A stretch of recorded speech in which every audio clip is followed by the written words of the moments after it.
Takže ahoj, vítej u nového videa a toto video bude teda návod na ten copánek.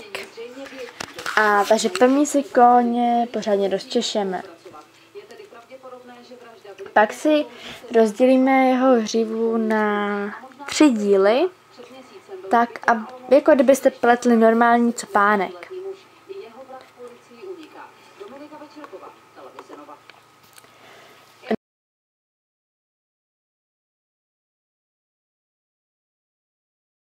No a pak vždycky k té levé ruce, podle toho, na jaké straně to pletete, tak já to mám na levé ruce, tak k tomu vždycky přidáte pramínek z té hřívy a pletete dál. Takže normálně pletete a furt děláte to samý. Vždycky uděláte jakoby jeden začáteční od copánku, tak přidáte další pramínek k tomu pramínku, co vám tam jakoby trčí, uděláte další takový ten od copánku a takhle jedete až úplně do konce. Je to strašně jednoduchý, jestli budete chtít, teď je to takový divně vidět, protože tam mám záda, no a tak. Takže kdybyste chtěli, tak vám ještě můžu točit klidně jedno video, kde by to bylo líp vidět. No, snad to z toho pochopíte, jako já nevím, jak vám to mám vysvětlit.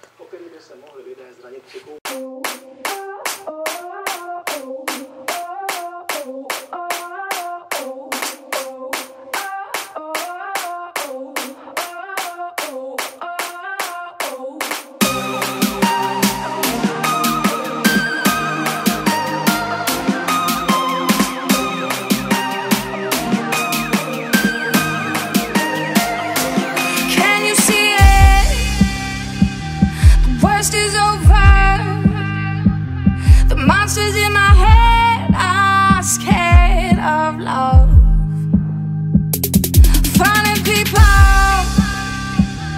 listen up. It's never too late to change your luck. So don't let them steal your life.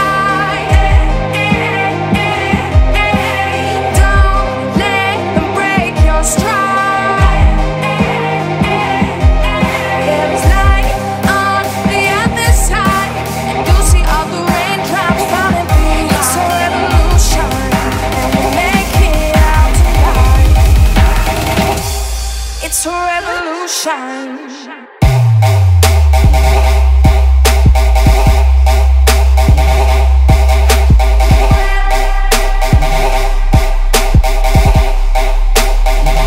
It's a